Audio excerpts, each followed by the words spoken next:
preguntas, tratando de resolver dudas, pero lo más importante es con la buena voluntad de querer aprender por esta vía, que también es muy, muy importante tener unos conceptos teóricos que ya después los estaremos aplicando dentro de muy poco ya en nuestra práctica quirúrgica. Decidimos terminar con este tema de la paroscopia de embarazo porque es un tema que es, primero, absolutamente fundamental y segundo, porque tenemos nosotros en esta era, en esta época, tenemos la situación que nos van a llegar pacientes embarazadas con quistes de ovario, pacientes embarazadas con patología ginecológica que requiera manejo quirúrgico de embarazadas y que no se puede claramente diferir. Y también vamos a tener, en concurso con los cirujanos generales, pacientes con apendicitis, pacientes con colecistitis y con algunas otras patologías, sobre todo gastrointestinal, que requiere un manejo quirúrgico abdominal. Entonces, vamos a hablar unos lineamientos muy puntuales con Jorge Roballo, residente del Bosque, acerca de los diferentes tópicos relacionados con la laparoscopia del embarazo.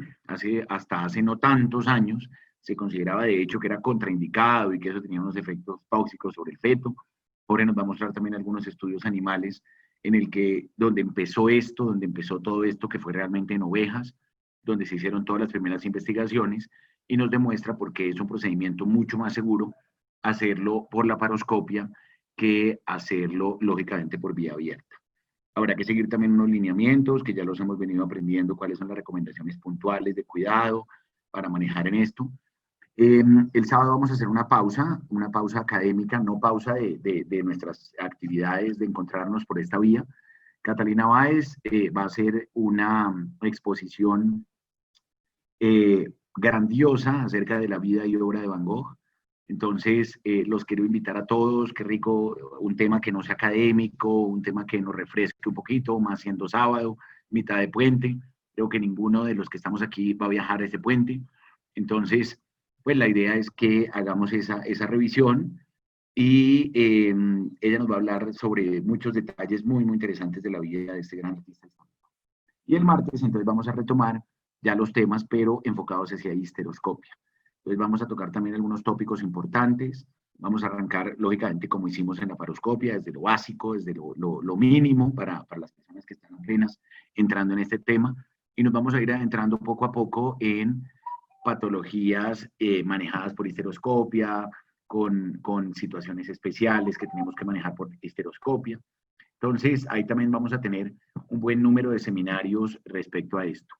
Les sigo trabajando la idea de lo del Congreso, no sé hasta qué punto, si será sobresaturar un poquitico a la gente, porque a nosotros nos tienen realmente sobrecargados de información, los laboratorios, la industria farmacéutica, todo el mundo, respecto a a estas webinars que creo que ya tienen un poquitico sobresaturado a la gente, pero no sé si más bien de pronto hacerlo que cuando ya terminemos los temas de histeroscopias y todavía seguimos en esto, que creo que esto se va a prolongar todavía aún más, pedirle la colaboración a algunos colegas, amigos extranjeros de Argentina, de México, de Panamá, de Venezuela, que nos ayuden dictando una conferencia de algún tema de histeroscopia o laparoscopia que ellos quieran dar.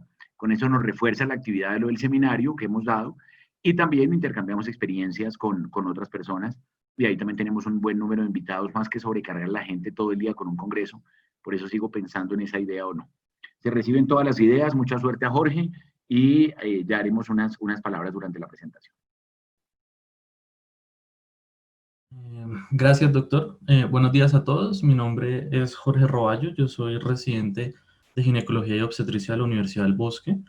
Realmente, pues, es un tema bastante extenso. Con la preparación del tema, yo quise, pues, dividir la charla en dos partes. La primera parte, que es como sobre los aspectos fundamentales de lo que es la laparoscopia y sobre lo que son las recomendaciones y pues lo que hace diferente una laparoscopia en una paciente embarazada y en una que no está embarazada. Entonces, pues voy a tratar de detallar, digamos, que los puntos claves y las recomendaciones de las guías.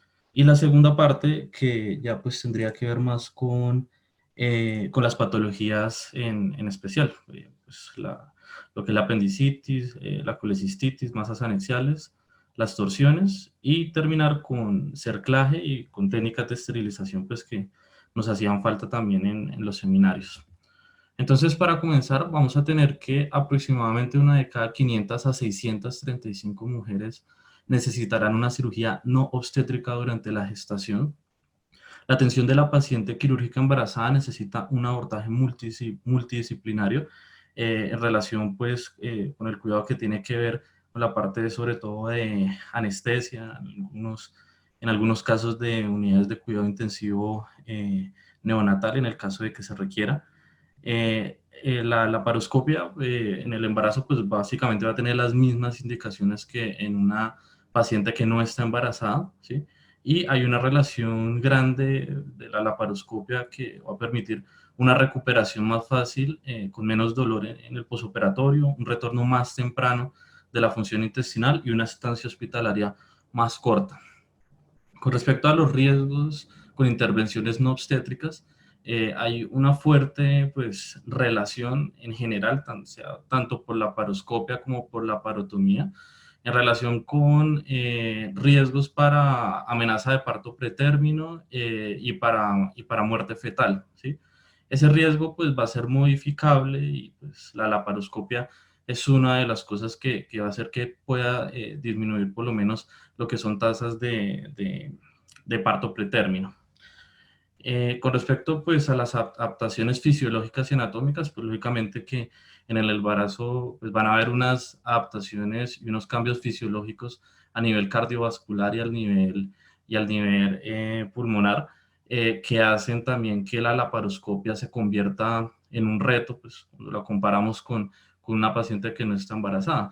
Recordar pues que en el embarazo, por la elevación del diafragma, va a haber una disminución de la capacidad residual y de la capacidad funcional de los pulmones, y que esto sumado a cuando se realiza una laparoscopia y con la introducción del dióxido de carbono y el aumento de las presiones intraabdominales, puede pues hacer que digamos que esa capacidad funcional disminuya, sea digamos que más fácil que la paciente pueda entrar a un estado de hipercapnia que lleve a una acidosis fetal y finalmente pues a un estado fetal insatisfactorio. Entonces pues esas cosas son importantes tenerlas en cuenta. Respecto a la anestesia quirúrgica, han habido estudios, pues, muchos estudios, pues, en general para mirar la teratogenicidad de los anestésicos en el embarazo, pero pues de momento no se ha encontrado que haya ninguno de estos anestésicos que se utilizan con más frecuencia, ninguno está relacionado con teratogenicidad en el embarazo. Por lo menos en las pacientes embarazadas que van a cirugía laparoscópica, no hay tampoco indicaciones para realización de aspiración traqueal, ¿sí? Y el cuidado anestésico, pues en la laparoscopia también es muy importante, porque dependiendo del control que el anestesiólogo haga en cuanto al manejo de la capnografía y al manejo de las presiones de expiración final en el embarazo, va a hacer que se relacione el procedimiento quirúrgico con mejores desenlaces en cuanto a estado fetal. Y pues con respecto pues a los diagnósticos o a las indicaciones por las cuales realizamos una laparoscopia en el embarazo, pues realmente pues se va a convertir pues en algunos casos en todo un reto diagnóstico, por lo menos en los diagnósticos de patologías de abdomen agudo como una apendicitis, donde el embarazo va a hacer que la anatomía también pues lógicamente cambia, que haya un desplazamiento en cuanto al apéndice, ¿sí? Y pues también algunas alteraciones fisiológicas como la leucocitosis, pues puede hacer que no sea tan fácil hacer algunos diagnósticos de patologías quirúrgicas en el embarazo. Entonces hay algunos conceptos que pues han surgido, y pues la idea es que con esta presentación podamos resolverlos, digamos que algunas teorías. Uno de esos es: la presión intraabdominal aumentada por el neumoperitoneo puede disminuir el flujo útero-placentario, o si la acidosis fetal puede desarrollarse de la absorción del dióxido de carbono del neumoperitoneo. que, digamos que cuál sería las complicaciones por la entrada con aguja de veres y cuáles serían, digamos que las recomendaciones en cuanto al ingreso de los trócares de la laparoscopia y si hay alguna relación en cuanto a perforación y que esto puede llegar a resultar en una ruptura prematura de membranas o en un trabajo de parto pretérmino. Entonces, pues la idea es ir contestando algunos de estos interrogantes a medida que pasa la charla. Respecto a las indicaciones, las dos primeras causas de patología quirúrgica en el embarazo va a ser la apendicitis y la colecistitis. Casi un 60%, 70% de las patologías quirúrgicas en el embarazo son relacionados específicamente a la apendicitis y lo que son las masas anexiales o lo que puede conllevar a eso como una torsión representa pues ya una tercera o una cuarta causa de indicación quirúrgica en el embarazo. Las indicaciones, pues básicamente, pues son las indicaciones y los beneficios de la laparoscopia, básicamente son los mismos que en la no embarazada. Hay algunas condiciones que pueden contraindicar la laparoscopia, una de esas es la inestabilidad hemodinámica o la presencia de masas ováricas sólidas o grandes. Pero pues acá también entra, digamos que una controversia con respecto a lo de las masas anexiales que vamos a ver más adelante en el embarazo, porque hay una recomendación, en algunos textos aparece una recomendación de que cuando las masas son muy grandes, o sea, son masas de más de 6 centímetros, se recomienda que la paciente vaya por la parotomía.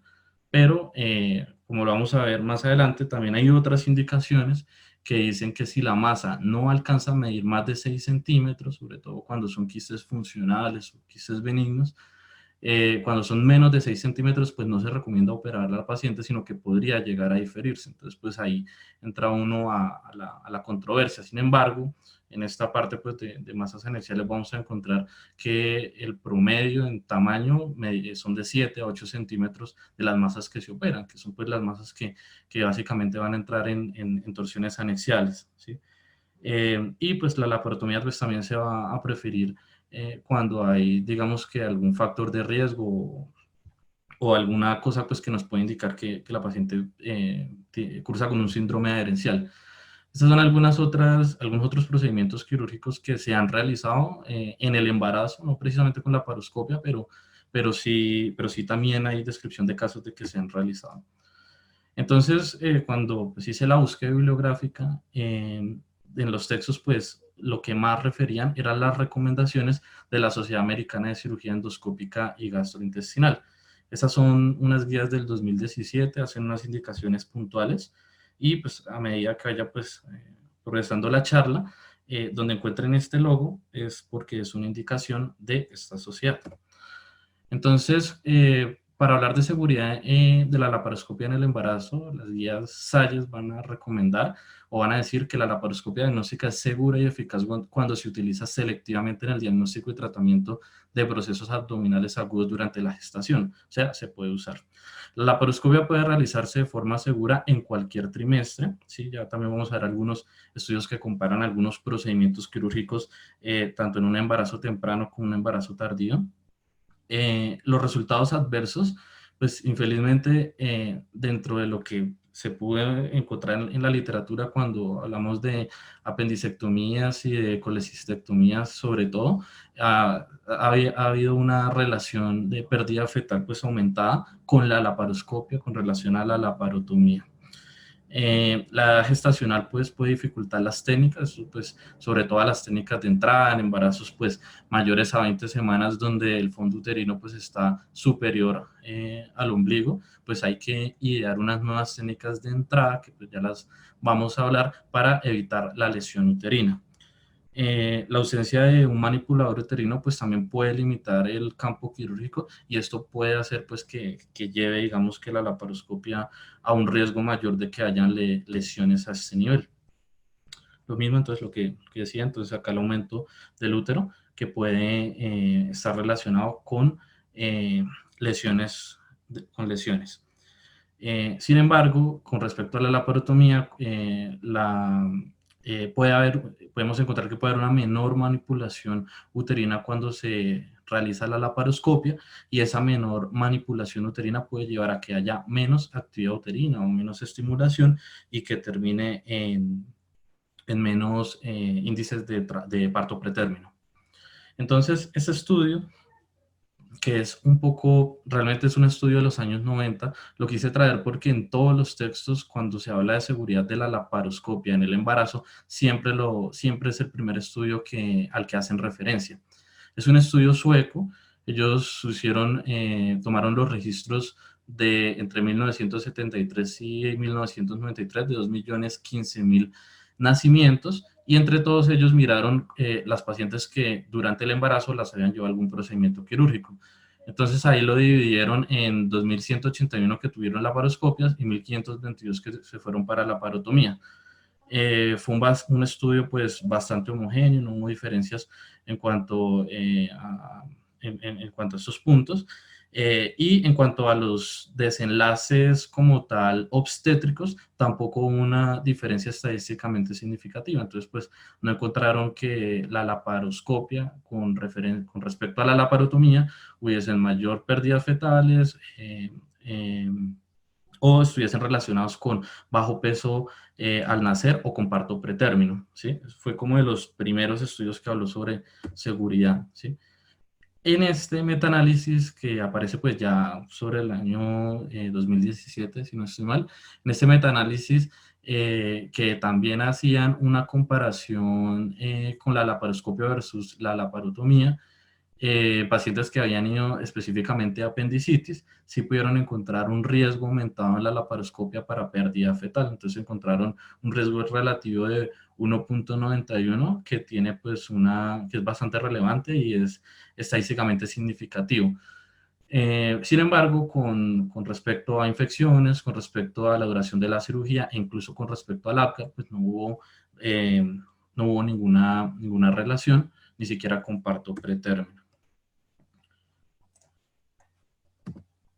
Con respecto a los factores de riesgo para eventos adversos obstétricos, acá hay una cohorte publicada en JAMA del 2017 donde tomaron 19.926 pacientes que habían sido llevados a procedimientos quirúrgicos durante el embarazo. Encontraron 1.018 eventos adversos, lo cual correspondía al 4.8% de todos los procedimientos quirúrgicos, eso incluyendo la parotomía,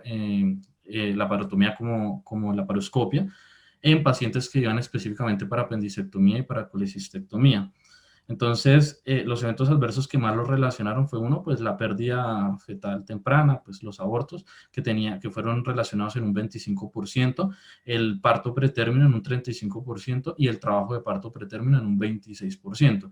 Entonces, con respecto a esos eventos adversos obstétricos, quisieron pues mirar cuáles eran los factores de riesgo relacionados con eso. Y encontraron por lo menos que en cuanto a esta pérdida fetal temprana y parto pretérmino, la laparotomía tenía 3 veces más riesgo de desarrollar, digamos que estos eventos adversos, ¿sí? Sin embargo, pues también encontraron otras relaciones con la raza, con las infecciones vaginales, ¿sí? Y con el trabajo, bueno, lógicamente con el trabajo de parto pretérmino y con incompetencia cervical. Con respecto a las complicaciones postoperatorias, también en este estudio, donde fueron llevadas a procedimientos quirúrgicos 1.969 pacientes, donde se realizó el 44% de los procedimientos eran apendicectomías, acá está, 865 fueron apendicectomías, 439 colecistectomías y 214 otros procedimientos intraoperatorios, entre los cuales estaban pues la cistectomía, las correcciones de las torsiones anexiales. Y acá hacen una comparación, por lo menos en esta parte, entre la parotomía y la paroscopia.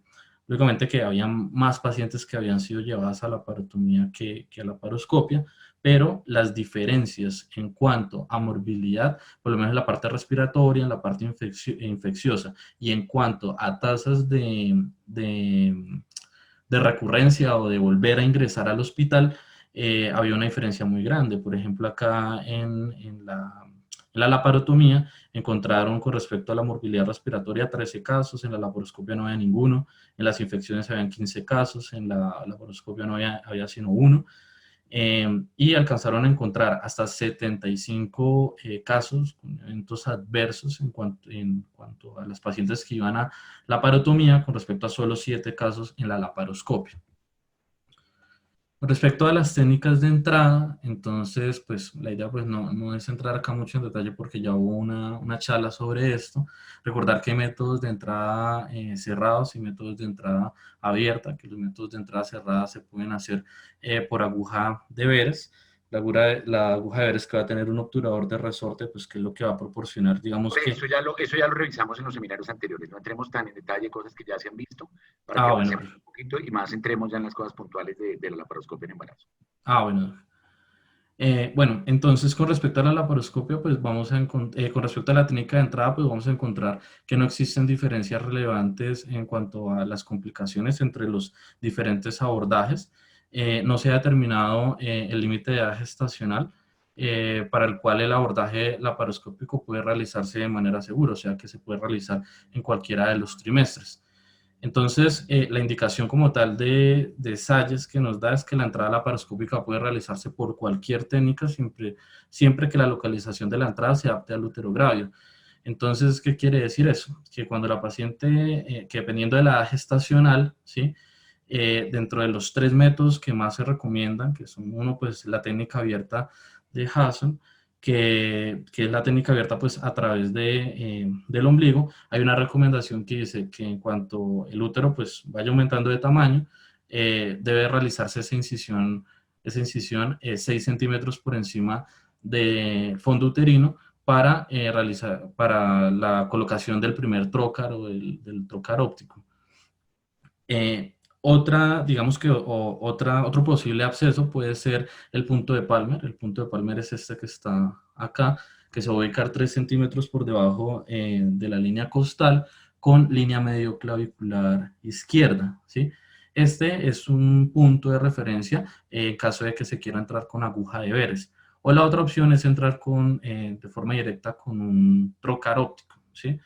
Entonces, algunos textos, alguna parte de la literatura hacen una recomendación para que si hay que escoger entre alguna de estas tres, sea por técnica abierta de Hasson, ¿sí? Sin embargo, si el cirujano pues eh, maneja cualquiera de estas tres, las tres son viables y pues tanto las guías españolas como de Salles lo recomiendan.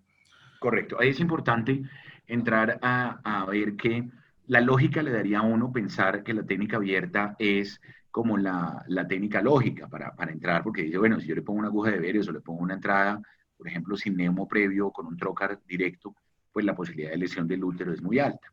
Lo que pasa es que, digamos, en un embarazo de semanas tan tempranas que requiere una urgencia quirúrgica, pues la posibilidad real de llegar a lesionarlo con una aguja de Veres y con un trocar entrándolo como debe ser adecuadamente, la posibilidad de puncionar el útero ya es muy baja, digamos, es menor. Entonces, lo que uno tendría que ver es, ya dependiendo de la edad gestacional, como lo dijimos, si es un útero de por encima, por ejemplo, de 12, 13 semanas, realmente la posibilidad de tocar el útero con la aguja de Veres o tocar con el trocar es alta. Yo recuerdo un caso hace mucho tiempo de un colega cirujano que entró a una cirugía de vesícula y era una paciente desafortunadamente con un embarazo gemelar y el embarazo gemelar, un embarazo de unas 14 semanas, él entró con el trocar, tocó la pared uterina, sangró, fue una cosa un poco compleja porque tocó suturar el útero, ahí sangrando y la paciente después terminó en una pérdida gestacional de este gemelar. Entonces fue una cosa medio complicada, pero digamos, no se calcula a veces que el tamaño uterino puede ser un riesgo de lesión para con la entrada al trocar. Entonces, pues quienes estamos acostumbrados a entrar abiertos, lógicamente aquí se reafirma el concepto. Pero si vemos que es una persona que tiene un gran entrenamiento en aguja de Veres o que todas sus laparoscopias son con aguja de Veres, ponerse a hacer un cambio de la técnica en un útero pequeño con unas primeras semanas de embarazo, realmente no se justifica hacer ese cambio abierto si no es la técnica que la persona domina. Ya lo dijimos en seminarios anteriores que lo más importante es que sea la técnica de entrada que el cirujano mejor domine. Y lo mismo aplicaría para entrada con el trocar óptico. Si nosotros entramos con técnica abierta, vuelvo y les digo, Probablemente es menos probable llegar a lesionar el útero con esta técnica. Doctor, tengo una pregunta. Este punto de Palmer que está mostrando la imagen, si Sí, usted opera del otro lado, que no es lo sí. usual, o sea, no podría utilizarse. ¿O sí? No, porque ahí estaría la superficie hepática. El Exacto. punto de Palmer es un punto, realmente, digamos, lo describe la literatura, pero es un punto que en la práctica real poco se utiliza. O sea, nosotros hemos entrado muy pocas veces con Palmer. El temor siempre es que el paciente tenga adherencias periumbilicales. Entonces, usualmente lo que hacemos es que entramos casi como en el punto del Ewing. Entramos algunos Ajá. centímetros por encima del ombligo, tratando de evadir, digamos, las adherencias que el paciente pueda llegar a tener en el ombligo. Entonces, pues en ese escenario, la idea es que si definitivamente hay muchas posibilidades que el paciente tenga adherencias periumbilicales, el punto de Palmer es bastante seguro. Hay escuelas, hay instituciones que lo utilizan más, no es de nuestra práctica usual utilizarlo, pero sí, la única forma de entrar con punto de Palmer es claramente en el hipocondrio izquierdo. No hay Cierto. forma de entrar, digamos, en el derecho porque la lesión hepática está casi asegurada. Hay que tener en cuenta, uno habla del punto de Palmer a veces como con mucha confianza, y hay que tener en cuenta que de todos modos ahí es el estómago. Y en lesiones de entrada en punto de Palmer, a veces en estómagos que han tenido insuflación durante la inducción anestésica, puede haber lesiones gástricas, y se han descrito lesiones gástricas con el punto de Palmer. Entonces, tampoco es que el punto de Palmer sea tan seguro, vuelvo y les digo, porque el riesgo de todos modos también de una lesión de estómago está descrita y bueno, ya se empieza a enredar mucho más la cosa. Es claro, lo que está poniendo el mundo es absolutamente fundamental. El uso de sonda nasogástrica es casi obligatorio como un requisito porque es la forma de tener el estómago desocupado para poder hacer la aplicación del punto. Pero vuelvo y les digo, es más de experiencia institucional, es más de grupos que dicen, bueno, yo creo que hay muchas adherencias, entremos una vez por Palmer, pero bueno, lógicamente en el embarazo sería todavía más segura, lógico, porque se está alejando de la Del fondo uterino. pared uterina, del fondo uterino, correcto. Gracias. Gracias, doctor. Bueno, acá simplemente quería pues describir cómo era la forma abierta de Hasson, donde se realizaba pues una incisión cutánea de 1 o 2 centímetros en el borde inferior del ombligo, la elevación de la aponeurosis con pinzas de Alix y posterior a eso una incisión de 0.5 a 1 centímetro. Después se hacía una disección acá en Roma y se tomaban unos puntos con sutura para hacer una separación acá de la aponeurosis y de la fascia, y posterior a eso se hacía la introducción del trocar. Entonces acá pues quería mostrarles cómo era lo de No, la pero técnica, eso sí pero eso sí saltémoslo un ya, poquito, sí, porque sí, eso ya es de sí, otros, profe, entremos tranquilo. exacto, directamente al tema. Con respecto al neumoperitoneo en el embarazo, pues vamos a tener que disminuye aún más la capacidad residual funcional y puede provocar alteraciones en relación a la ventilación y perfusión, generando hipercapnia. Entonces, esta de acá es la capacidad residual funcional, esto es lo que se va a ver disminuido. Con eso vamos a encontrar que hay un aumento en las presiones parciales alveolares y eso puede llevar a una disminución en la ventilación alveolar. Eso pues, se traduce en una acidosis respiratoria y pues hay una fuerte relación entre la acidosis respiratoria materna y la acidosis fetal. Entonces, pues por eso es que hay que hacer, digamos que, eh, técnicas o hay que buscarle pues la forma de cómo corregir eso. Entonces, por lo menos la posición es una de esas. Vamos a tener que lo que es la posición de Trendelenburg va a aumentar el, la acidosis respiratoria porque va a aumentar la presión a nivel pulmonar y eso pues va a llevar al aumento de la presión alveolar como se muestra en esta gráfica. Este es el estudio de los primeros estudios que fueron publicados sobre los años 2000. Fue un estudio que lo realizaron en ovejas. Entonces, ellos en ovejas pues que estaban embarazadas, lo que hicieron pues fue inducir un neumoperitoneo y con el neumoperitoneo pues hicieron la medición de distintas variables. Por lo menos a nivel cardiovascular encontraron que una vez iniciaba el neumoperitoneo y a medida que pasaba el tiempo iban a aumentar la frecuencia cardíaca fetal, la presión arterial media y eso digamos que en el útero a nivel de estado fetal iba a significar una disminución del flujo uteroplacentario como se ve pues, en esta gráfica de acá abajo. al igual que iba a aumentar la presión expiratoria de CO2, la presión al final de la expiración de CO2 iba también a aumentar, lo que iba a traducirse en un aumento de la presión de CO2 en la sangre y por ende una disminución del pH y lo que iba a llevar a un estado de acidosis.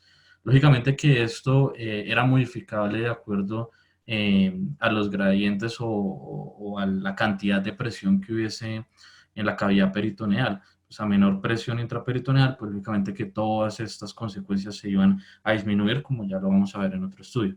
Entonces, lo de la posición materna, pues lo recomendado, de acuerdo a las guías Sayas, la posición materna lateral izquierda es esencial para pues, desplazar el útero grávido y ayudar a aliviar la compresión aorto-cava. Entonces, la idea es hacer una rotación, un desplazamiento hacia la izquierda de unos 30 grados y con eso pues mejorar la precarga y mejorar el gasto cardíaco.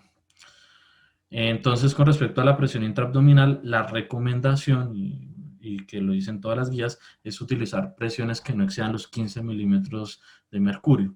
Las presiones que son mayores a 20 milímetros de mercurio se asocian con mayor riesgo de acidosis respiratoria y por ende de estado fetal insatisfactorio. Y la otra recomendación es que en el caso de necesitar presiones más elevadas, lo que se aconseja es si utilizar presiones de 18 o 20, por ejemplo, porque no se puede ver, utilizarlas de forma periódica e ir disminuyendo ese neumoperitoneo de forma transitoria para hacer una recuperación fisiológica. Incluso ahí la recomendación en general es trabajar con presiones de 12, ¿no? Es lo ideal, digamos.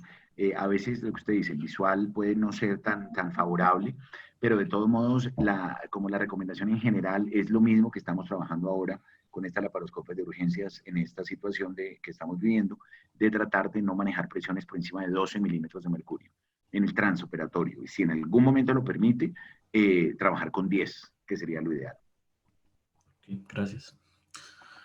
Entonces, este pues es un estudio realmente un poco más para lo de la anestesia, pero también me llamaba la atención cuando lo encontré, porque con respecto a la recomendación que daba Sayes, pues Sayes recomendaba el uso de capnografía continua durante la parte de la preinsuflación, durante la insuflación y durante la posinsuflación del peritoneo, y recomendaba que mantener presiones de 32 milímetros, pero eso son presiones expiratorias finales, se corroboraba con adecuado control de la presión de CO2, adecuado control del pH y del bicarbonato, y eso pues llevaba a prevenir la acidosis respiratoria durante la laparoscopia. Sí, ahí es clave. Capnografía es esencial, ¿no? Es absolutamente esencial en todas las laparoscopias porque es lo que nos permite evaluar la presión expirada de CO2 y es la que nos va a determinar si en algún momento el paciente se está elevando, podría generarle acidosis, podría llegar a generarle arritmias. Entonces, para nosotros es fundamental eso y estar no solamente en la laparoscopia en el embarazo, sino estar en comunicación siempre con el anestesiólogo, porque él cuando empiece a elevar la capnografía, que así como usted lo refirió, tiene que estar desde la preoxigenación y estar todo el tiempo conectada para nosotros estar viendo esas presiones, que es lo que va a prevenir el riesgo de una acidosis, ¿no? Eso es absolutamente fundamental y mantener esas presiones como usted lo está refiriendo. Con respecto a la laparoscopia sin gas, que también pues está referido en la literatura, acá hay un estudio que comparó la laparoscopia sin gas en pacientes que iban a cistectomía. Hizo una comparación entre la laparoscopia sin gas y la laparotomía. Entonces acá pues encontraron un estudio pues bastante homogéneo, incluso cuando hicieron los diagnósticos de los quistes encontraron que casi que tenían la misma prevalencia en cuanto al diagnóstico acá de estos quistes y encontraron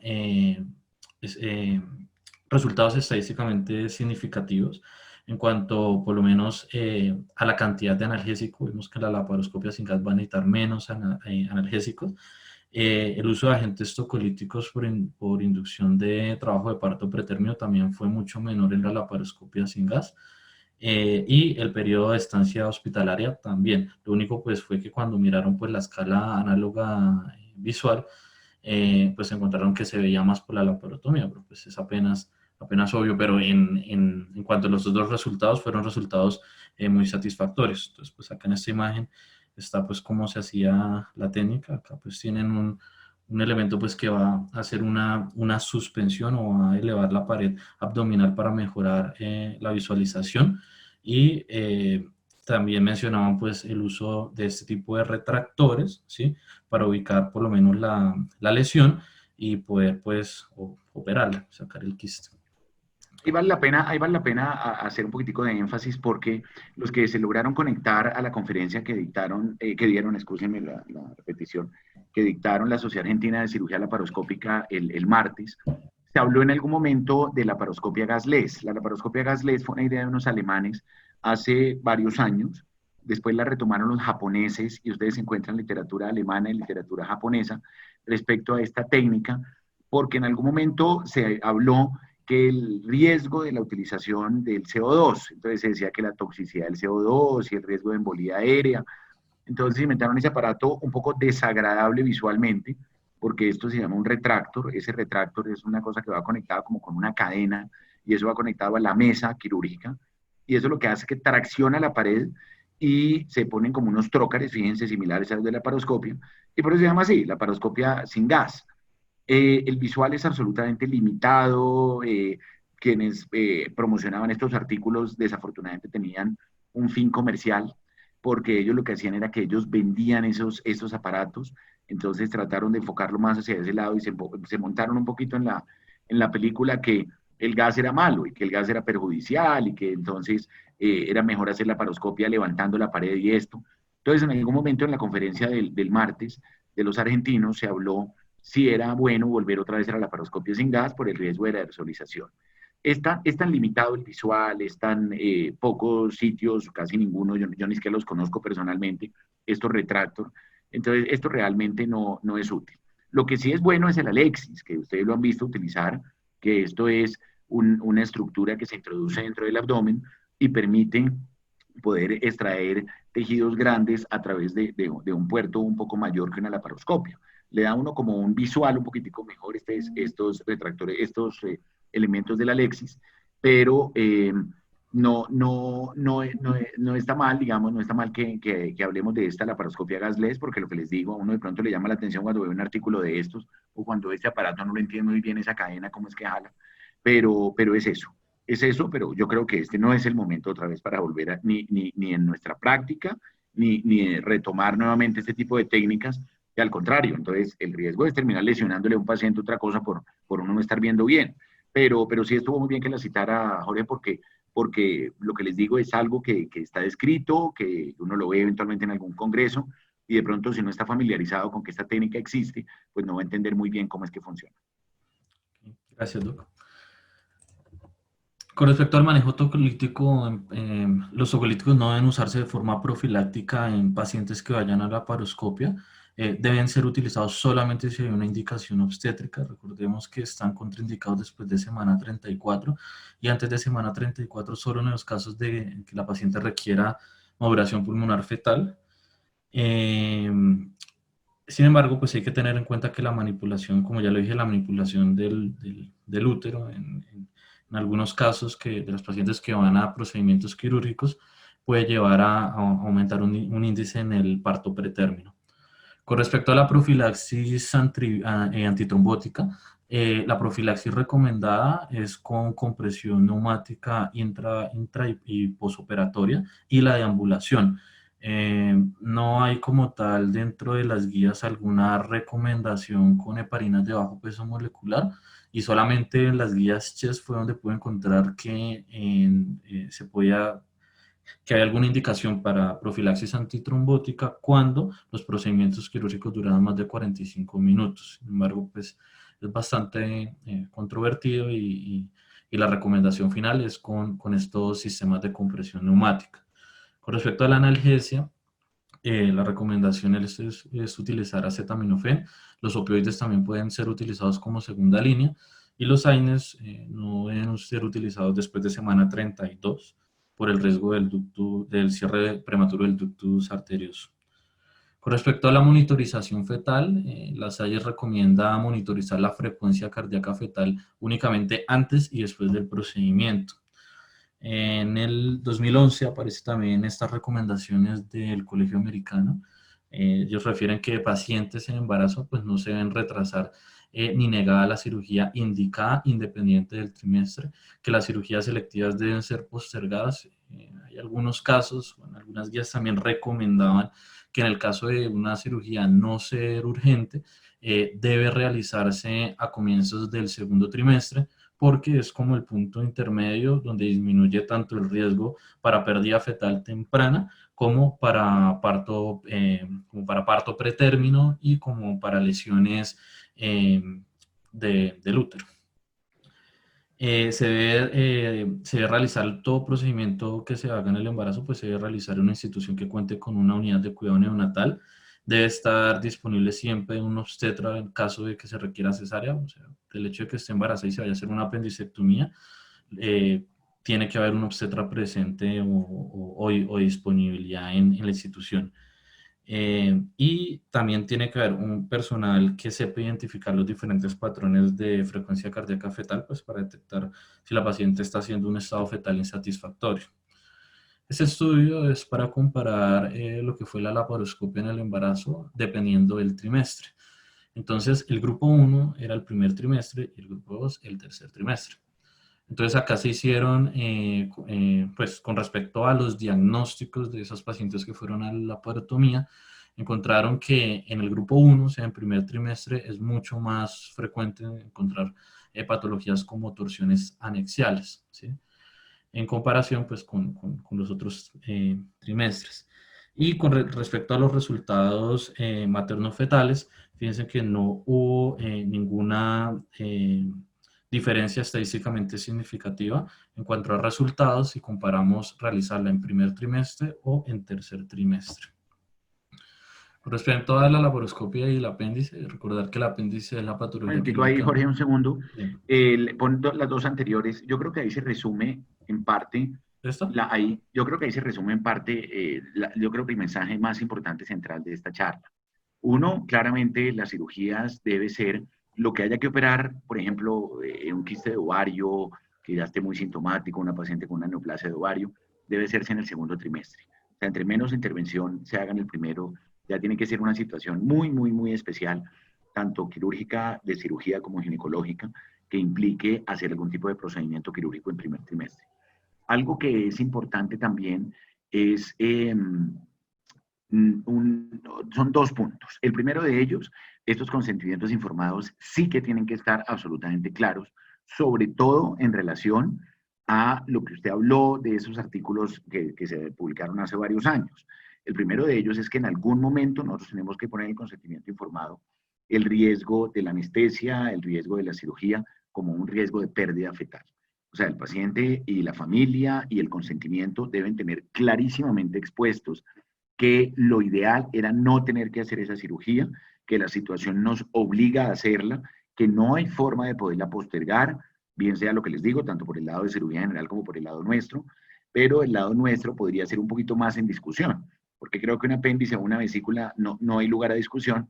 En el caso, por ejemplo, de una torsión anexial, alguien podría decir, bueno, ¿y por qué no le dieron manejo médico? De pronto una analgesia ese quiste, de pronto el quiste no estaba torciendo, sino simplemente estaba era tensión, y de pronto se hizo la cirugía y por eso es que coincidió y se perdió la gestación. Pero eso es muy, muy importante, la aclaración en el consentimiento informado que existe un riesgo de pérdida fetal. Lo otro que lo dejamos pasar un poquito fue lo de la tocolisis. Estamos completamente de acuerdo, no hay una tocolisis profiláctica, pero sí, definitivamente, no sé si servirá tanto o será más placebo para el médico, pero el hecho de utilizar la progesterona en el posoperatorio, a mí sí yo también estoy completamente de acuerdo, debe ser absolutamente esencial. O sea, no está escrito en no sé cuántos días, uno podría dejarlo 5 días, 7 días, mientras la tranquilidad mental se lo diga, pero creo que todo paciente posoperatorio después de una cirugía sí se le deja progesterona en el posoperatorio, pero ya digámoslo como tal nifedipina o alguna cosa, digamos, algún otro inhibidor puntual, excepto que el paciente ya haya iniciado actividad uterina franca. Pero como más tranquilidad, un embarazo de 13 o 14 semanas, pues que ahí no aplicaría el término de tocolítico, pero sí el efecto que da la progesterona en relajación de la musculatura uterina, yo creo que sí es más que útil. No podría hablar de qué dosis, ni nada, ni cuál será la mejor vía, porque lo que les digo, yo no creo que haya ningún estudio en la literatura que documente esto con un respaldo, con evidencia. De hecho, acuérdense que incluso todavía hay hasta dudas si eventualmente las progesteronas sirven o no sirven para la amenaza de aborto, pero pues este no es tema de esta charla. Pero yo creo que sí está, en algo le servirá, no le va a hacer daño, y creo que darle progesterona 200 miligramos día, 200 miligramos cada 12 horas por cualquiera de las vías de administración, 5 días o 7 días, creo que es una tranquilidad, sobre todo para el médico, que también está previniendo una potencial complicación que se pueda llegar a tener. Sí. Okay. Bueno, este es el estado. Entonces, con respecto a la laparoscopia, el embarazo y el apéndice, entonces encontramos que la apendicitis es la patología quirúrgica no obstétrica más frecuente en el embarazo. Tiene una relación de 1.8 a 41 casos por cada 10.000 gestantes. La mayor incidencia es en el segundo trimestre. El reto clínico, pues, que ya lo habíamos mencionado en cuanto al diagnóstico, y pues también se relaciona con algunos malos resultados obstétricos, sea por laparoscopia o por laparotomía, pues eso es inevitable. La pérdida fetal vamos a encontrarla en un 20% cuando nos encontramos con apendicitis complicada versus un 1.5% cuando la apendicitis no es complicada. Un riesgo de parto pretérmino de 7.5%, 30%, y mortalidad y morbilidad perinatal también pues aumentada. Sin embargo, acá pues la Salles dice que la apendicectomía laparoscópica se puede realizar de forma segura en pacientes embarazadas. En este estudio se hace también una comparación es un metaanálisis, comparan apendicectomía por laparoscopia versus por laparotomía, y encuentra pues de lo que justamente estamos hablando. Hay un OR de 1.72 para pérdida fetal cuando se realiza la laparoscopia. Y en cuanto a digamos que otras variables, encontramos un factor protector, por lo menos para días de estancia hospitalaria y para infecciones, encontramos factor protector usando laparoscopia. Con respecto a la laparoscopia y la vesícula, la colecistectomía laparoscópica es el tratamiento de elección en las pacientes embarazadas con afectación de la vesícula independiente del trimestre. Recordemos que el aumento en los niveles de estrógeno va a aumentar la producción de colesterol. Igualmente, los aumentos del nivel de progesterona va a hacer que pueda haber una inhibición en el vaciamiento vesicular, y esto predisponer a que haya pues, una enfermedad pues, de la vía biliar de forma más frecuente. La tasa de detección es de entre un 0.05 y un 8%. Eso es un metaanálisis también donde miraban pues, los resultados de lo que era la colecistectomía por laparoscopia en el embarazo. Encontraron 51 estudios, 590 pacientes que fueron a colecistectomía, 70% en el segundo trimestre, con un porcentaje de complicaciones intraoperatorias de un 3.5%, posoperatorias de un 4%, una tasa de conversión a cirugía abierta de un 2.2% y una tasa de pérdida fetal del 0.4% y parto pretérmino del 5.7%. Sin embargo, pues ahí está pues la recomendación, y es que pues se considera que es una alternativa segura en el embarazo. Ahí no es de nuestra especialidad, pero fíjense que de todos modos, sí, uno lo ve en la práctica, cuando uno ve a estas pacientes embarazadas que tienen colecistitis, los cirujanos por encima de la semana 32 tratan de enfriar el proceso. Ellos saben, lógicamente, lo difícil que es técnicamente hacer una colecistectomía en un paciente por encima de las 30 semanas por el tamaño del útero. Entonces uno sí lo ve en la práctica, que lo ponen con sonda nasogástrica, le ponen antibiótico, le ponen iosina y tratan de enfriar el proceso. Y si ya es un cuadro que definitivamente lo requiera, en la colecistectomía se trata como en un segundo tiempo, y que hay nuevamente una urgencia por parte del paciente de programarlo. Ahí ya es una encrucijada un poquito cuando está tan cercano al término, semana 35, 36, y el paciente hace una colecistitis. Por fortuna, pues esto no es el grueso de las patologías que nosotros veamos, pero sí se dan en ocasionales casos, y ellos tratan de enfriar un poquito este proceso. Siguiente. Acá pues hacen pues una comparación también entre tanto la apendicectomía, que es esta tabla de arriba, como la colecistectomía, esta tabla de abajo, y hacen unas comparaciones en cuanto a la laparoscopia y la técnica abierta. y encuentran también diferencias estadísticamente significativas en cuanto al número de estancia hospitalaria y de complicaciones como infecciones infecciones de pared o de sitio quirúrgico. Y acá pues también. Acá pues simplemente quería mencionar pues que con respecto al instrumental realmente no encontré dentro de la literatura algún artículo o alguna evidencia que dijera que se prefieren utilizar digamos que algún tipo de instrumental en vez de otro cuando está una paciente embarazada.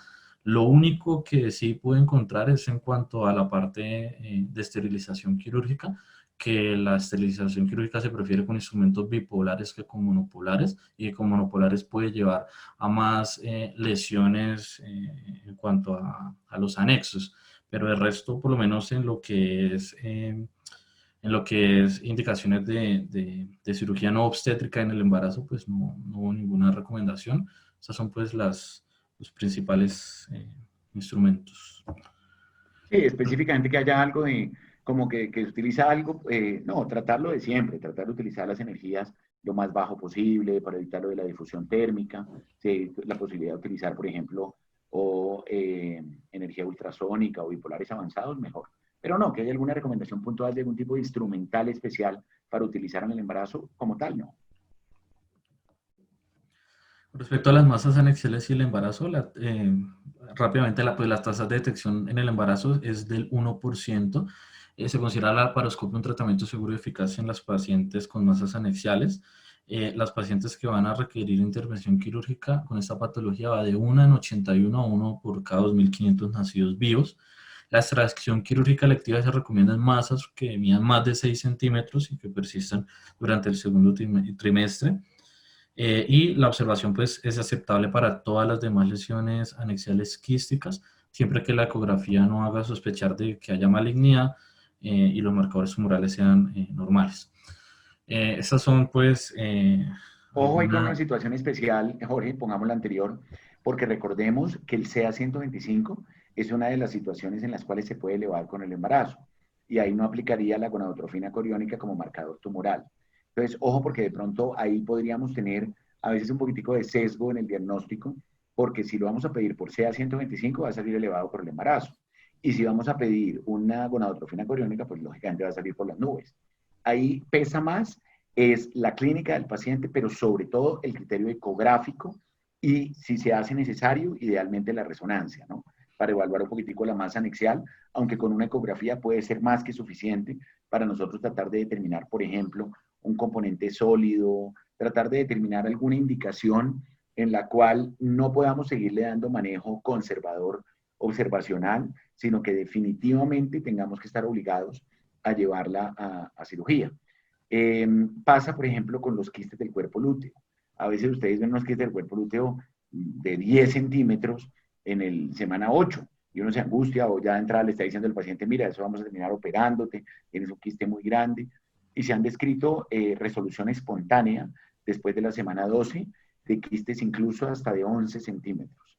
Entonces, ahí es muy importante el seguimiento ecográfico, el seguimiento clínico, y si ya definitivamente después el paciente sigue sintomático, la masa es persistente, de pronto, si la hemos de operar, ahí como usted lo pone, lo recomendable es operar en el segundo trimestre. Ya en el tercer trimestre esa masa no se va a torcer, porque ya la masa está empujada por el útero, pero si hemos de operarla en algún momento, jamás operar un quiste del cuerpo lúteo, eso es casi garantizar una pérdida gestacional, por más progesterona que usted después le dé, por encima de la semana 12, hacer la cirugía, antes no.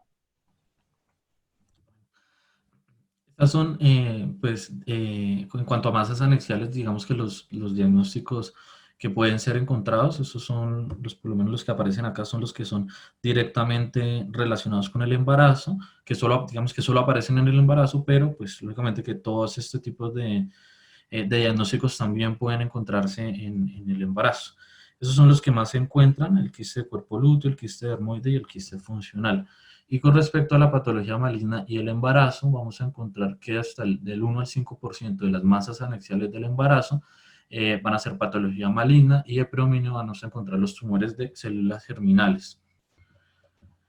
Entonces, con respecto pues, a la laparoscopia versus la laparotomía en cuanto a masas anexiales, por lo menos en este metaanálisis encontramos que hay en cuanto a pérdida sanguínea, digamos que tenemos un factor protector en la laparoscopia y en cuanto a días de hospitalización, fue como lo más relevante.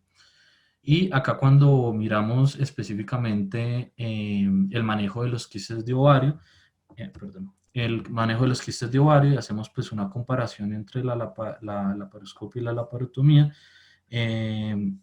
encontramos pues lo mismo que en cuanto a pérdidas sanguíneas hay una relación estadísticamente significativa, menos estancia hospitalaria y mejor control del dolor. Y acá pues está pues los diagnósticos que encontraron dentro de los quistes, encontraron más que de predominio pues el teratoma y en segunda instancia el cistomixoma. Con respecto a la torsión anexial, es rara en el embarazo, la tasa es de 1.6 por cada 10.000 embarazos. En el mismo embarazo pues se considera un factor de riesgo en los primeros trimestres para torsión anexial. Y la laparoscopia se recomienda tanto para el diagnóstico como para el tratamiento de la torsión y los anexos. Entonces, con respecto a la parte clínica, vamos a encontrar que está en un 97%. Eso es una tabla donde se hace una comparación entre la sintomatología de una paciente embarazada y una no embarazada cuando tienen torsión anexial. Entonces, vamos a encontrar que hasta un 97%, pues lógicamente que van a tener dolor. Encontraron una diferencia en cuanto a los tiempos de consulta. Entonces, el promedio de consulta cuando inicia el dolor son 12 horas para una paciente embarazada y hasta 31 horas para una no embarazada. Y eso, pues, lógicamente que tiene también que ver, pues, por el hecho de estar embarazada, cualquier dolor, pues, puede generar, digamos, que una angustia mayor y hacer que consulte primero. El sitio encontraron también que fue más de predominio en el lado derecho, estas torsiones, la asociación con náuseas y vómitos en un 40%, fiebre en un 5%, la distensión abdominal en un 89%, los síntomas de irritación peritoneal en un 34%. Y acá pues es donde está pues lo de el tamaño, digamos que el tamaño promedio que encontraron de forma ecográfica para las torsiones anexiales de hasta 7.2 centímetros. Acá acá se hizo una comparación en las pacientes que iban a la laparoscopia por torsión anexial y encontraron, hicieron una evaluación comparando las pacientes que tenían parto a término y parto pretérmino y encontraron que solamente pues dentro de esa relación de parto pretérmino se relaciona más con embarazos múltiples. Y acá, en este de acá, acá pues iban a hacer una diferenciación entre el manejo de las masas de las torsiones anexiales entre una paciente que estuviese embarazada y una que no estuviese embarazada. Y encontraron por lo menos que lo que es la corrección de la torsión sola fue más relacionado cuando la paciente estaba embarazada y la corrección de la torsión con punción fue más relacionada en la paciente que no estaba embarazada. Igual pues eso ahorita lo vamos a ver. Estos pues son los hallazgos ecográficos pues, que se pueden ver, por lo menos acá en una torsión anexial. Acá pues se puede observar pues una imagen que se encuentra con lesiones hiperecogénicas en el interior. Y esta misma paciente pues acá cuando es llevada a la laparoscopia, acá es como se observa el pedículo con la torsión. Entonces acá pues ya habíamos hablado un poco de esto en otra charla, en una charla de masas anexiales, pero pues igual acá quería pues mostrar un caso de una paciente con un embarazo de 14 semanas que fue llevada a la laparoscopia por una torsión anexial. Entonces acá pues se visualiza el pedículo que está por este lado. Y acá pues van a mostrar cómo hacen la corrección acá de la torsión, cómo hacen la punción. No me deja manipular esto. Ya. Entonces, acá hacen la corrección, ¿sí? Acá comienzan a hacer pues la incisión o la apertura para hacer la enucleación del quiste, para desprenderlo. Entonces ahí muestra cómo lo desprende. Y posterior a eso, realizan pues la sutura pues del anexo. Pero pues esto ya lo hemos visto, entonces puedo pasarlo. Bueno, acá ya pues para entrar en cuanto a cerclaje por laparoscopia, vamos a encontrar que la insuficiencia cervical complica hasta el 1% de los embarazos. Dentro de las indicaciones para llevar a una paciente a cerclaje por laparoscopia, uno pues el cerclaje vaginal fallido, o cuando hay pacientes pues que tengan cervix muy corto, pues diagnosticado lógicamente que de forma ecográfica.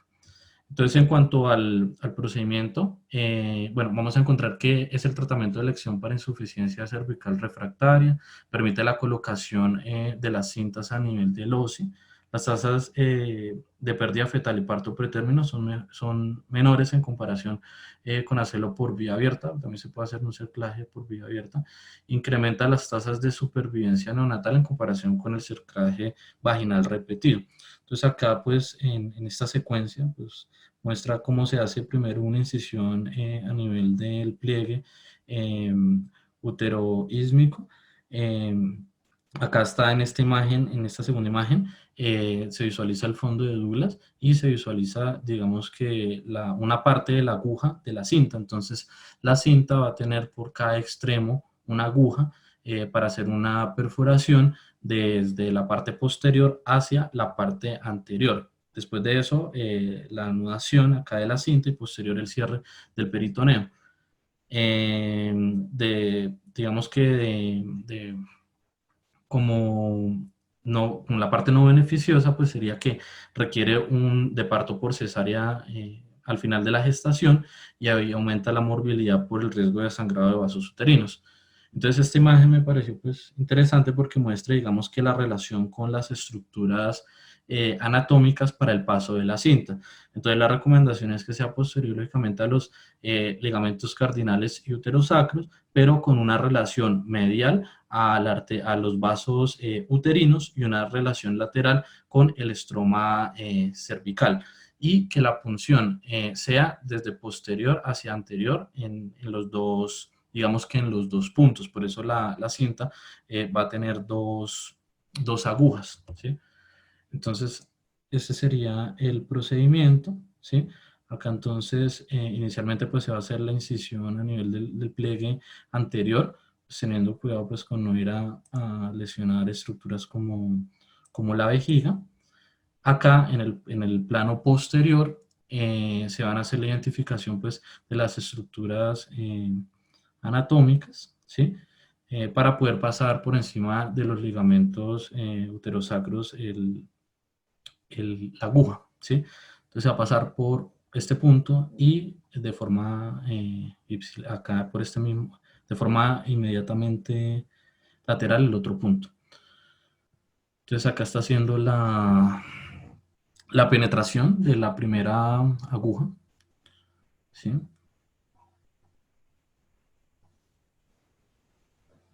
Saca la cinta y en el plano posterior va a hacer la penetración de la segunda aguja.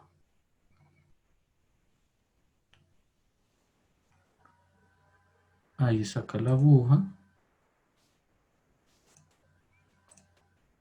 Y posterior a eso, pues va a ser la anudación de la cinta.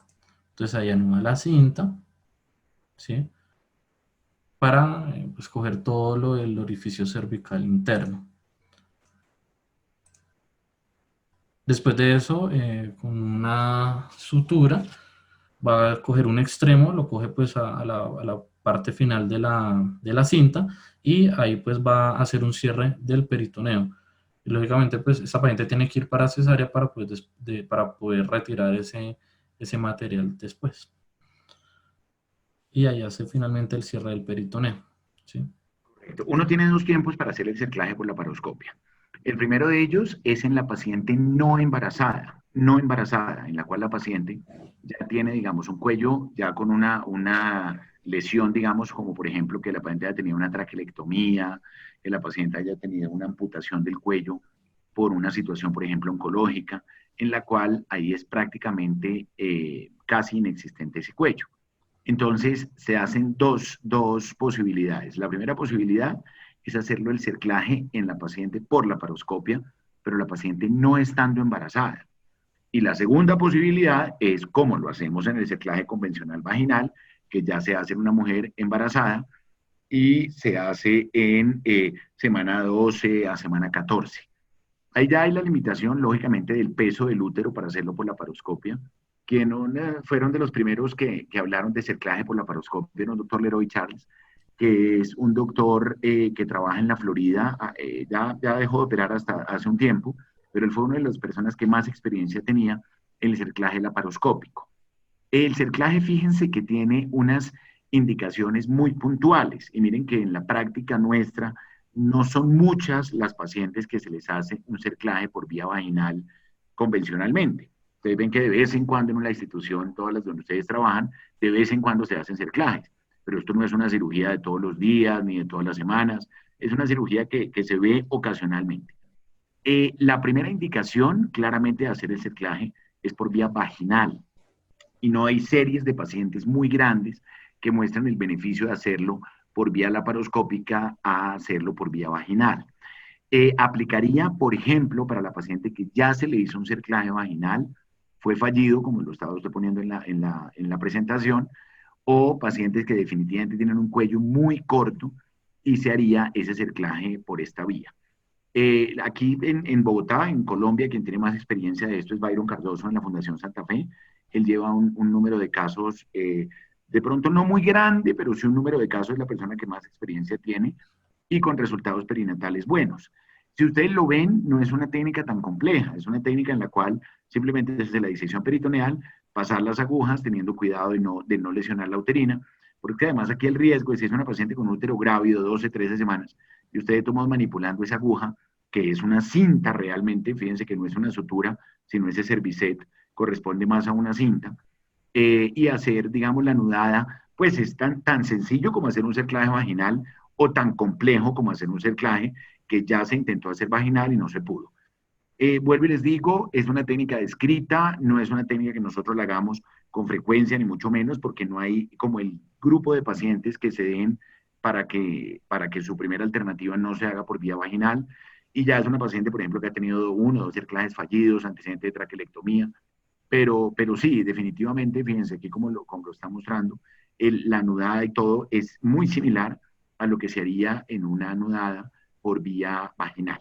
Pero es importante también citarla, es importante porque es otro procedimiento además de los que se hace por vía laparoscópica y claramente lo que les digo aplicaría para laparoscopia en el embarazo. Gracias, Doc.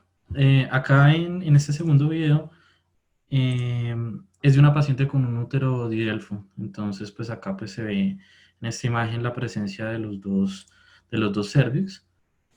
Y pues en este lo quise traer porque a diferencia pues de la técnica clásica que mencionan, donde la penetración es de posterior hacia anterior, acá hace una posterior de anterior hacia posterior. Entonces acá hacen pues la disección acá del pliegue, ¿sí? Y acá van a hacer la introducción, pero desde la parte anterior hacia la posterior, ¿sí? También mencionan en la literatura ahí que una de las razones por las cuales se prefiere hacer de posterior hacia anterior es por la mejor identificación de los vasos pélvicos a nivel de la fosa del saco de Douglas. Entonces, eso era. Bueno, con respecto a las técnicas de esterilización, pues para finalizar, vamos a tener 4 tipos de técnicas, las principales. Una, pues la aplicación de los clips, otra la inserción de anillos y la otra la electrocoagulación bipolar y monopolar. Sin embargo, pues esta monopolar pues ya está casi que en desuso. La recomendación realmente ahora es utilizar siempre que se haga electrocoagulación con energía bipolar. Esta tabla la quise traer acá pues para mirar la efectividad que tenían estos métodos de esterilización.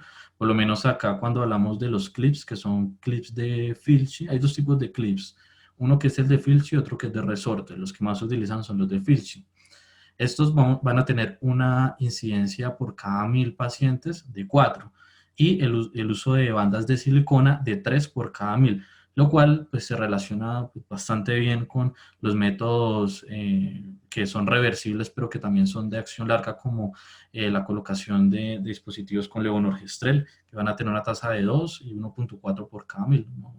No varía mucho. Realmente la variación la va a tener es cuando intentamos colocar unos clips en una paciente inmediatamente después de que tuvo el parto. Cuando se colocan los clips después de que tuvo el parto, la tasa, fíjense que aumenta a 17 por cada 1000. Entonces, pues ahí no sería tan recomendada. Esto es para mostrar los trócares. Generalmente para hacer este tipo de procedimientos solamente se van a necesitar 2 puertos, el puerto pues del óptico y un puerto para la manipulación. En algunos casos donde se necesita, digamos, donde las trompas son muy grandes o donde hay adherencias, sí se puede indicar la colocación de un trócar accesorio para mejorar la movilidad de las trompas. Entonces esta es la primera técnica, que es la colocación de los clips de Fish. Este es el clip de Fish. Acá en esta imagen de la derecha está cómo se coloca en el instrumental. Esto tiene acá una base de pasta, ¿sí?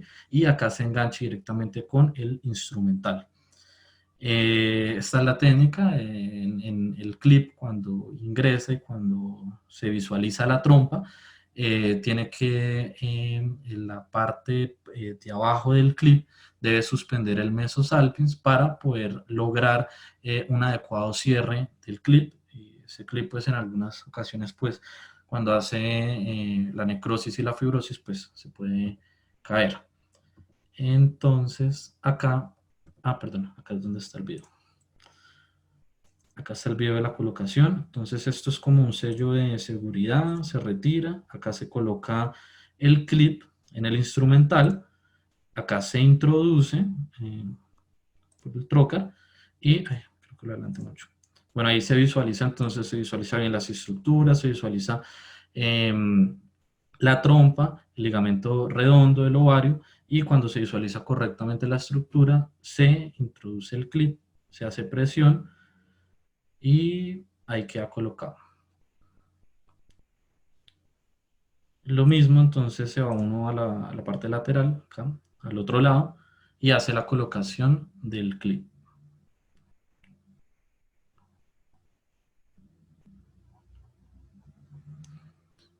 Esos clips son de material de titanio.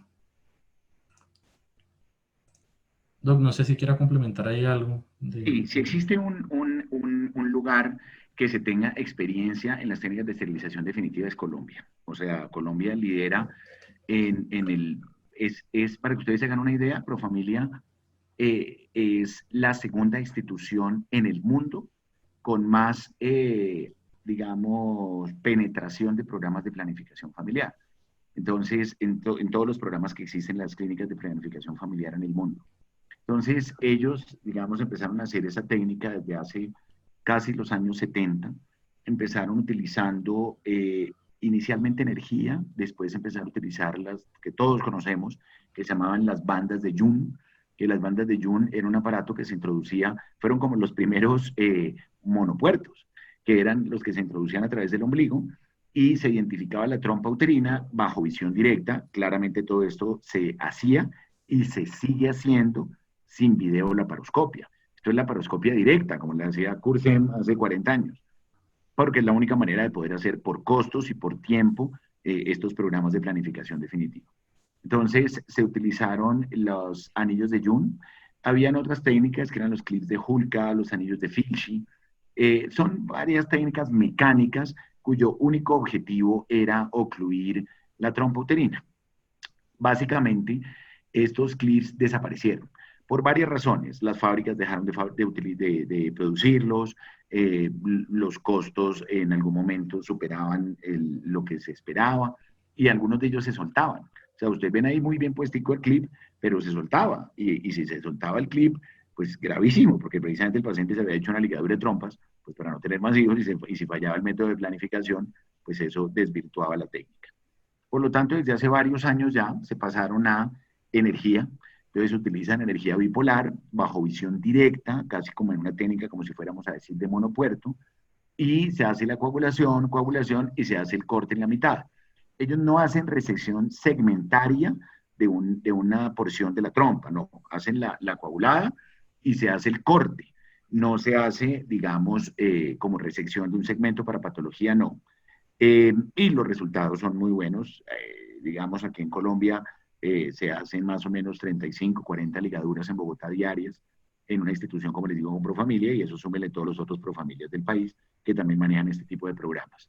Ellos se encargaron de entrenar a mucha gente en el mundo, en muchos programas, estoy hablando desde la India, países en Centroamérica, enseñarles a hacer la ligadura de trompas con esta técnica, y es una técnica tan económica, no es con anestesia general, para quienes han visto estos programas y para quienes no los han visto, esto es una sedación en la cual se utiliza un poquito de fentanil, se utiliza tal vez ketalar, se utiliza una mezcla de 3 productos, se hacen por sedación, el paciente no está intubado, el lavado del paciente es ahí nomás periumbilical, claramente se pone como un manipulador uterino muy sencillo que lo que hace es que levanta el útero y se hace por este monopuerto la coagulación de cada una de las trompas. Para doctores aquí en Profamilia Colombia que tienen mucha experiencia, el procedimiento como tal dura 7 minutos. Y todo entre pasar el paciente a la camilla y quitarlo de la camilla dura 12 minutos. O sea, esos son programas muy, muy ágiles, son programas bastante favorables, sobre todo desde el punto de vista poblacional, que lo utilizan ellos con su experiencia, lo hacen muy bien, y vuelvo y les digo, incluso todo lo utilizan con trocar metálico y con trocar con entradas sin neumo previo. No me ponen que entrada con Jason ni con Veres, sino es una entrada directa. La experiencia, como les digo, de Colombia es brutalmente alta en técnicas de esterilización definitiva, y obviamente ahí también aplicaría las técnicas, lo que les digo, de cuando hacemos por video laparoscopia. Ahorita estoy haciendo aquí públicamente una invitación que creo que está conectado en este momento mi amigo Carlos Ortiz de Cali, que él le voy a solicitar, como les dije, voy a hacer una experiencia de contar con otros cirujanos, con otros ginecólogos, después de que ya terminemos todas las sesiones de histeroscopia. Y Carlos tiene una gran experiencia, probablemente yo creo que la persona que más experiencia tiene en el país en recanalización tubárica por la paroscopia. Mire, ahí está el hombre saludándonos. Carlos, le voy a pedir el favor que apenas terminemos nuestras presentaciones de histeroscopia, Dios mediante a mitad de mayo, él sea uno de los primeros que nos hable de su experiencia. Él tiene un instrumental preciso, tiene una experiencia muy buena, y nos va a hablar, yo creo que la persona, como les digo, más versada en el país, para hablar de esta técnica de recanalización tubárica por la paroscopia. Yo no la hago, yo no la he hecho. Yo hice hace muchos años en compañía de Byron y de Carlos Arria recanalizaciones tubáricas abiertas. Pero lo que les digo, aquí lo importante es mostrar la experiencia de otras personas que tienen mucho que mostrar, y nos va a ayudar, fíjense, con esta conferencia de recanalización tubárica por la paroscopia, que creo que será muy interesante para todas las personas. La eficacia, digamos, de estas técnicas de esterilización tubárica es muy alta. Estamos hablando con técnicas por encima del 99%. Y aunque es tema de histeroscopia, que lo hablaremos posteriormente, apareció una competencia histeroscópica que se llamaba, la mayoría de ustedes lo oyeron, se llamaba ESSURE, eso escribe ESSURE. Esto lo fabricaba un laboratorio alemán multinacional, por todos conocido. Este ESSURE se aplicaba por vía histeroscópica y salió del mercado con demanda, salió del mercado con muchas complicaciones. Entonces, esto fue retirado, pero para quienes pensaron en algún momento que la opción podía ser por vía histeroscópica, hacer una esterilización a través de los ostium, se hacía una oclusión por esta vía. Muy costoso, poco práctico, lleno de fallas, y por fortuna, así como llegó, salió. Porque aquí en Colombia trataron de penetrar en muchos países del mundo, pero los costos lo limitaron, y segundo, pues por fortuna salió del mercado por las complicaciones. Terminemos, Jorge, para hacer una observación final. Listo, entonces, esta es la colocación de anillo, este es el anillo, ¿sí? Y este es el instrumento por el cual se va a montar el anillo acá al instrumental de la paroscopia. Entonces, este anillo acá ya está puesto en este plástico, y con esta base se va a hacer una retracción de este anillo hasta este punto, ¿sí? Y va a quedar así. esta guía o este plástico se va a retirar y por ahí es por donde va a salir digamos que las pinzas que van a sostener la trompa para el procedimiento, que básicamente es este. Acá sostiene la trompa, hace una pequeña, digamos que aspiración o se lleva la trompa hacia atrás para poder dejar el anillo incrustado a nivel más o menos 3 a 4 centímetros del istmo. Entonces acá está el procedimiento. Entonces se identifican las estructuras. Se va a tomar acá la trompa. Ahí está mirando dónde la va a tomar. Bueno, aquí identifica el ovario. Bueno, acá muestra cómo hace la colocación del anillo en el instrumental. Hace la introducción. Identifica el tercio medial de la trompa. Hace esa pequeña aspiración y hace la colocación del anillo, ¿sí? Y ahí queda puesto el anillo, ¿sí? Y hay un cambio en la coloración de la trompa que indica pues que está bien puesto. Esos anillos son hechos, tienen un componente también de sulfato de bario para en caso pues, de que se suelten, poderlos identificar pues, por métodos radiológicos. Y este es el otro, esta ya es para hablar pues de la electrocoagulación, ¿sí? Entonces la recomendación es utilizar, digamos que una pinza de Klepinger, ¿sí? Y en la técnica hay una recomendación pues muy grande que es utilizarla en varios sitios, por lo menos digamos, hacerlo en 3 sitios distintos y llevando más o menos más de 3 centímetros. Cuando se hace cuando se hace en un total de tres sitios y más de 3 centímetros, la tasa de embarazos por cada 1000 procedimientos es de 3.2. Pero si se hace en menos partes, o sea, lo que decía el doctor, si se hace solamente, por ejemplo, en un sitio la electrocoagulación, esta tasa puede aumentar hasta 12.9. Entonces, hay que hacer pues el procedimiento de forma adecuada. Entonces, acá está. Entonces, acá está. Entramos, ¿sí? Identificamos la trompa y comenzamos pues a utilizar En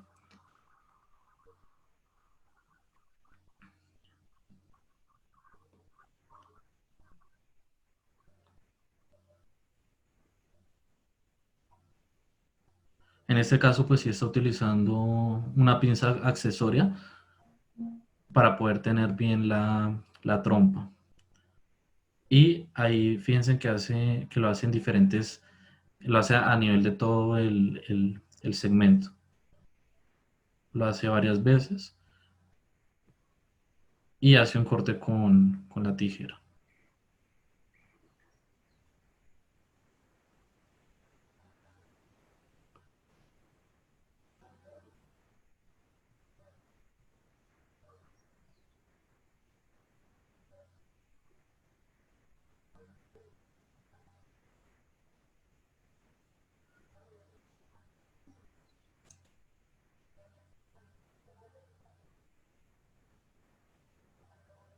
Y eso pues es la otra trompa.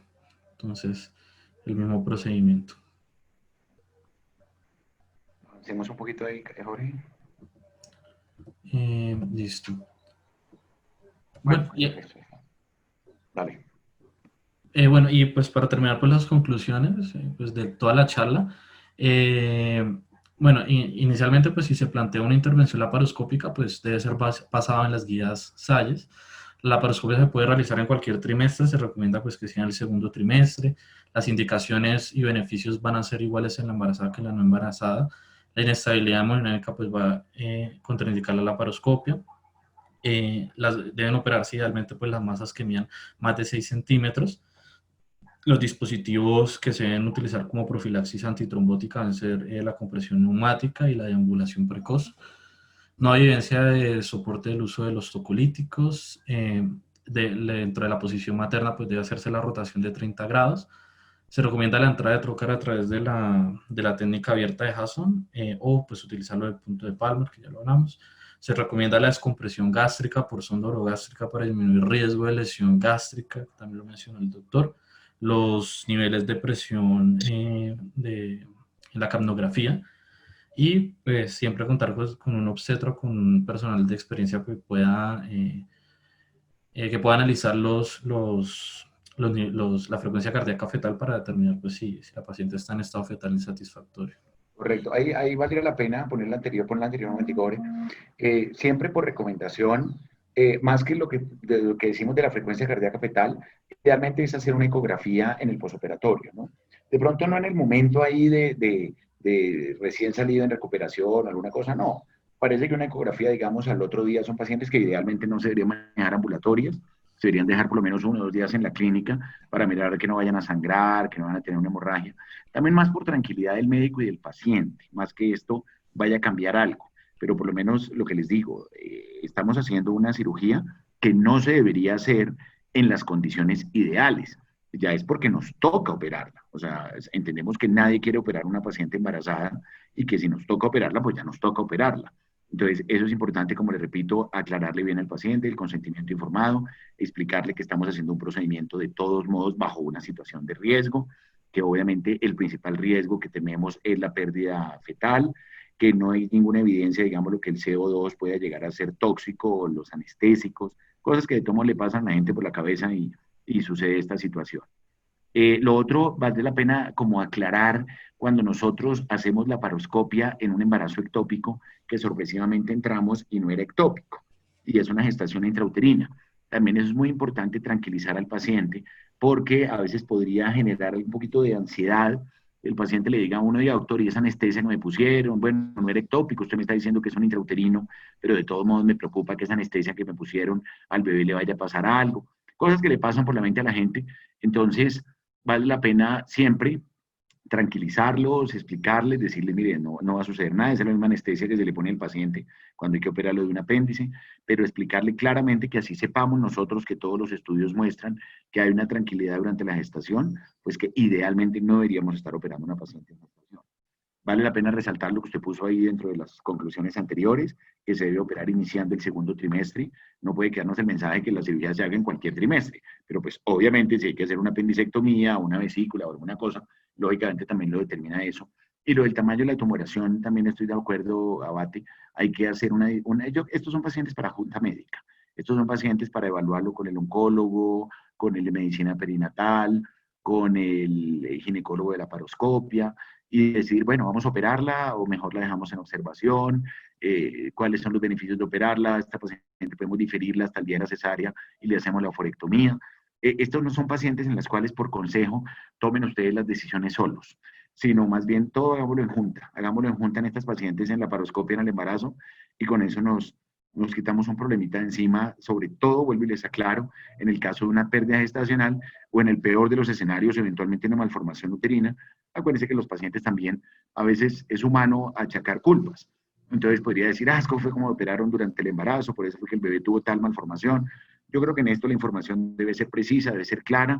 Las juntas, acuérdense que es lo que más lo respalda a uno, sobre todo para cuando operan a una paciente embarazada con una masa anexial, por ejemplo, que amerite hacer esa situación. Me parece que estuvo muy bien esta revisión, estuvo bien sobre todo al final que hablado de lo de la paroscopia, de lo de ligadura de trompas. Quedado abierta la invitación para Carlitos que nos ayude finalizando con lo de recanalización tubárica por la paroscopia. Y bueno, esperemos que acaben de tener un buen festivo mañana. Nos vemos, si Dios quiere, el sábado.